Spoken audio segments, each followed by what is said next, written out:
Django Django, thank you so much for having a chat with us. Really appreciate it. Thanks. No worries. Welcome to Electric Picnic. Your first one, as far as I know, right? Yeah, I think this is the first time we've done it. We've played Ireland a couple of times. We've done like Dublin a couple of times and played. Have we played a festival though over here? Yeah. Have we? Yeah, we've done a couple of festivals here We've done a couple before. But yeah, not this first time Electric Picnic. And let's talk about the second album. Obviously, came out a few months ago, Born Under Saturn. In terms of approaching that, because I mean, the Mercury nomination, all that sort of stuff must have just been incredible. But that lump a lot of pressure on this outing. Yeah, I mean, I guess like I guess you just try and block that out as much as you can during the writing process. Anyway, as soon as you start trying to second guess what people want or stuff like that, I think you're in trouble. So we kind of tried to put all that to one side and just focus on writing as many songs as we could. But yeah, I mean, I think we put ourselves under a lot of pressure to write, as well as we can and produce as well as we can. So I don't know. I guess we've always put ourselves under pressure, so it didn't really feel like there was a huge amount. But I mean, there was. But we just tried to put it to the back of our minds. I think. Yeah, and that sort of thing creates different conditions for the album. Because obviously the first one, I heard you recorded it on like a 50-pound mic or something like that. Yeah, I'd be surprised if it was even £50. No, to be honest. £50 second hand. But even before that. Yeah. It was. I mean, it was total. We just scraped stuff together. We didn't have any. I mean, we were all working full time, so we didn't have really that much time. But we used to go around to Dave's and just record parts around at his flat.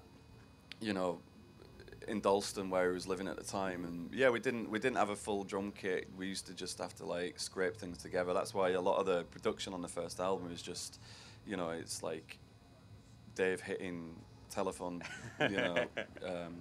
books and stuff like that. And did you think about thinking, oh, okay, that's what worked for the first one.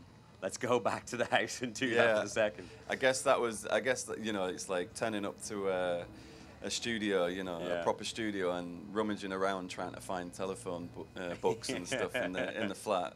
But no, I guess we were kind of keen to kind of move on from that, and being able to afford to go into a proper studio where there's proper equipment. It was I guess it was just moving it on a little bit, and it's new challenges. When you've got a whole studio that you're not used to, but it was it was good fun, and it was another learning curve. The first album was a total learning curve, and I think this second album again was all totally new to us, so it felt like a real learning curve again. And were there any songs on it that completely consumed you, that you had to really, really fine tune and work out and grind through? Yeah, I Pretty think much the whole all of album. them. The whole entire album. Yeah.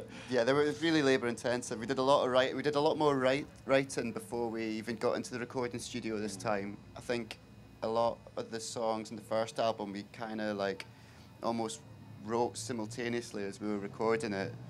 And then we were also because we were doing loads of gigs back then in small warehouses in London and stuff, and so then we'd be playing them out live and then coming back and tweaking them depending on what worked and what didn't work. Whereas this time we just spent a lot of time writing the songs and trying to get them fleshed out as well as possible before even going into the recording studio.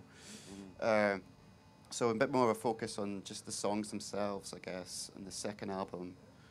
But yeah, certainly being in a big large studio, I mean, it's great. There's all these different possibilities. It's almost like there's too many possibilities. It's sort of endless, and you can get a bit lost in the end. And I think that halfway through recording, I think we sort of kind of reverted a wee bit back to how we recorded the first album. We just chose a small room in the studio and almost set up a recreation in Dave's bedroom. Because I'd say when you're in that bedroom as well, if something does kind of maybe sound raw or doesn't sound, exactly how you want it, you kind of let it go, or you just say, okay, yeah, that's because of the conditions we're in. But when you're in a studio, you just keep going and keep going to try and affect it, I guess. Exactly. I think that's the thing that you've got to embrace is little mistakes or things that don't sound perfect. I mean, you listen to a lot of music recorded in the 60s, and you can really hear the kit or the drum kit in that particular room. And I think in these huge purpose-built studios, sometimes